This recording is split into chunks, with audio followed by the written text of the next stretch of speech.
Well, as you can see, I'm finally able to ride my bicycle again. It has been a bit over 2 months since the car hit me on January 11th, and it sure felt good after such a long time to be out.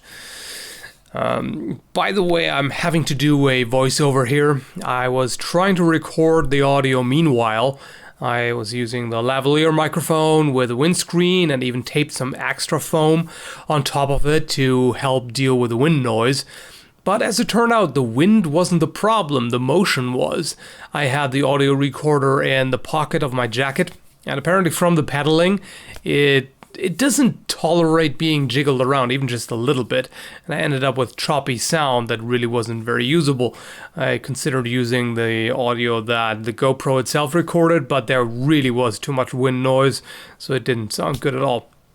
And in case you're wondering, no, I wasn't riding with tunnel vision. It's just that you can't see my head movement because the camera was attached to my chest. And it looks pretty funky actually because I was using the stabilizer, which makes the footage nice and smooth. But because the camera was held steady, it actually looks like I'm hovering around and just wiggling the handlebar in front of the camera, which is kind of an odd effect. But overall, it turned out pretty well. So I was on my way to the gym there. The physiotherapist told me that at this point I can ease back into strength training, aside from still doing the regular low intensity physiotherapy exercises. And I already tried going to the gym earlier. That was around, I think it was on February 25th, where I figured, I could just do some lower body workout that doesn't put any strain on the shoulder, but that didn't work out so well, unfortunately. I was doing leg press with lower weight, of course, than I did before, but after 2 sets I almost passed out. I got very nauseated and dizzy, and I had to go to the locker room and lie down on the bench. I almost didn't make it there. I was actually worried about blacking out and crashing on the floor. And it was kind of weird. Like it took a lot of mental focus to really to stay conscious. It's kind of a weird thing. It felt very unpleasant. So yeah, that didn't work out because my body was still weak from the whole thing, still trying to heal. This time it worked better. I mean, for one, I was more cautious because I knew that I just can't push myself that much yet. It was very frustrating because of course, my body is still left in an overall very weak state after all of that. And it's just frustrating. All the progress is gone pretty much. I was pretty happy because I actually started getting back into regular gym workout around November. I think it was early November that I started. And things were starting to go well, and I was making some progress. And then boom, car to the shoulder. No, screw you, life says. You're not going to do this. It was like one of those memes. It was ridiculous. Huge setback, of course. But at least I'm slowly getting back into it. And just being able to ride the bicycle was already pretty nice. Even though at the same time, I don't particularly like being around the mechanical abominations of doom called cars, because they inflicted this upon me in the first place. Yeah, how's that for a little dramatic hate rant? I'm not gonna blame all drivers because of the mistake of one, obviously, but yeah, it's not great to be on the road. I really wish the bicycle lane was part of the sidewalk, behind the curb, so that there's at least a little bit of protection. Or ideally, if there was some kind of physical barrier between the bicycle lane and the cars, that would be nice, the way it is in many European cities. This I'm just not particularly happy with. I mean, at least there is a bicycle lane. Here in Victoria, there are also quite a few roads where you don't even have a bicycle lane. You just have to share it with the cars. And unfortunately, in Canada, you're not allowed to ride on the sidewalk, which is a little silly. I mean, on the one hand, I can kind of understand that it's meant to protect pedestrians, from reckless cyclists and everything. Yeah, okay, but at the same time, it does endanger cyclists unnecessarily, because it's not great to have to share the road with cars, especially since the drivers here. I mean, you can't make generalized statements because it's a whole bunch of different people and not everybody has the same driving skill, but I've seen some reckless drivers here for sure, and not very competent ones. But anyway, so yeah, at the same time, it's good to be out, and the weather was nice on that day. The gym is about 6 kilometers away, so that's about a half an hour bike ride. Nice thing about that is I'm basically already getting the warm up, so I can, just go into the actual workout in the gym.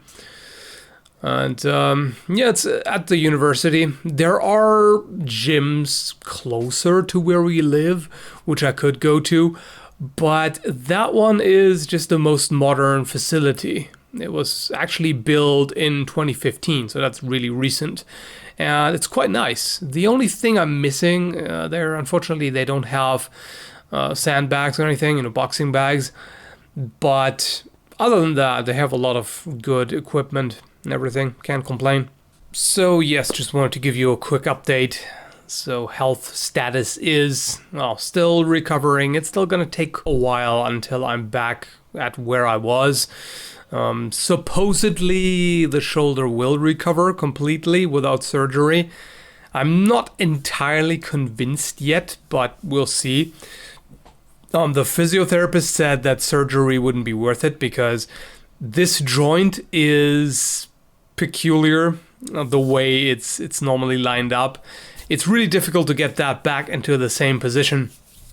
He said that even with surgery, they wouldn't be able to align it perfectly, so the collarbone would always be sticking out, which really sucks. This actually quite bothers me.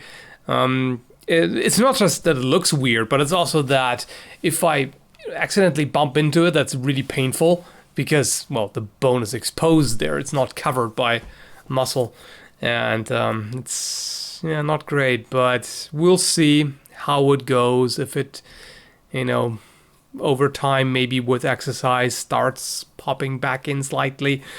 It's the separated shoulder is really a hassle because the ligaments are torn. A dislocated shoulder is actually easier to deal with because you can pop it back in. This, you can't really do anything with.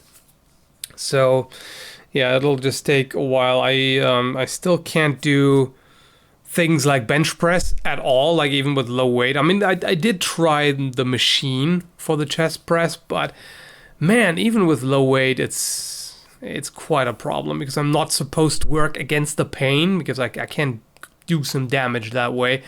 And, it's not too much to be done there because the pain flares up pretty quickly. Anyway, so that's that. If you are dealing with any injury or if you're trying to get in shape, then best of luck to you.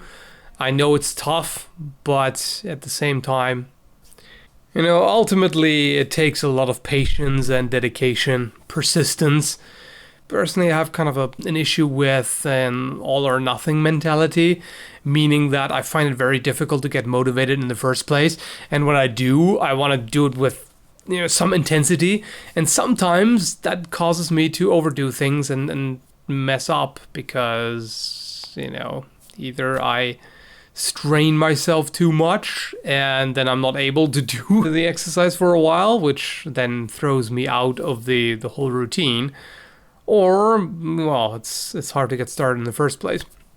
But if you're having the same problem, what I find helpful is looking back and thinking, over the past months or year, if I had been doing this regularly, with discipline and everything, where would I be now? I'd be a lot better, wouldn't I? I would be in better health. I would be more physically fit and feeling better and everything. So, thinking that the time to start is now, as they say. I'm not a motivational speaker by any means, but that's what you can keep in mind. If you had been doing this all along, you would already be a lot further than you are. So start now. You'll get there eventually. You'll just have to be persistent. And it's not easy, but as said, good luck to you if you're trying to do that. And that's about all I have to ramble for right now. So thanks for watching. Hope you liked the footage.